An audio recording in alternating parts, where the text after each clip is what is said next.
Hi everyone, it's Dave from Doctors of Running, and today we are going to be doing our initial impressions of the New Balance Rebel version 5. The Rebel series has always been a fun and versatile shoe from the company, and they continue upon that lineage in this model.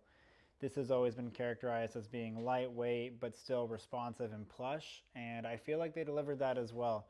Specification-wise, we are looking at 35 millimeters of stack in the heel, 29 millimeters of stack in the forefoot for a 6 millimeter drop platform. Sample size is men's 9.5, but this measures in at 7.5 ounces, and in women's size 7, 6.3 ounces. So very lightweight, something that we would expect from the New Balance Rebel 5. And when we look at some of the updates, now they are still using FuelCell. This is a PIBA-based midsole. This version does feel a little bit more plush to me and a little bit more bouncy. One of the big updates I noticed in the version 4, it felt like the forefoot was a little bit more flexible than I would have liked it to be, and the outsole seems to be a little bit thicker in this version, and that seemed to just stiffen it up just enough for this shoe to really work for me, so I'm happy about that.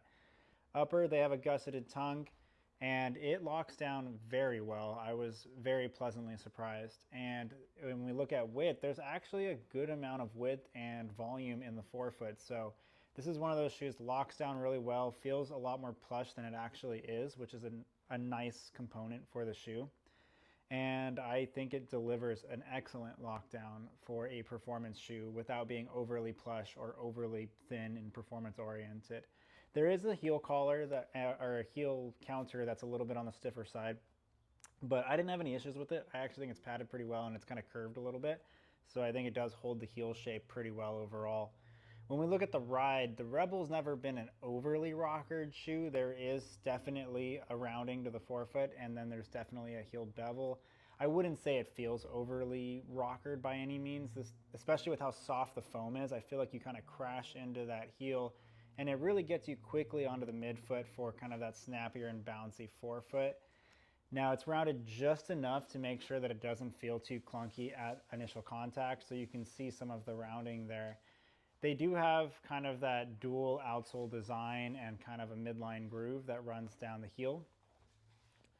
I do feel like that gives you a little bit of a decoupling effect and kind of helps you have a little bit more of a natural transition through that initial contact and loading response, but it's subtle. I don't know how much it actually does, but it does feel like a pretty smooth transition from initial contact into loading response and into your stance phases. So I'm actually really happy with how this shoe transitions. I've taken it at daily paces and I've taken it at upwards of about half marathon pace for me right now, and I've been very happy with the results so far. I do think it is that versatile shoe that you can run slow in, you can do your long runs in, you can do your workouts in, and if you really wanted to, you probably could do your races in as well.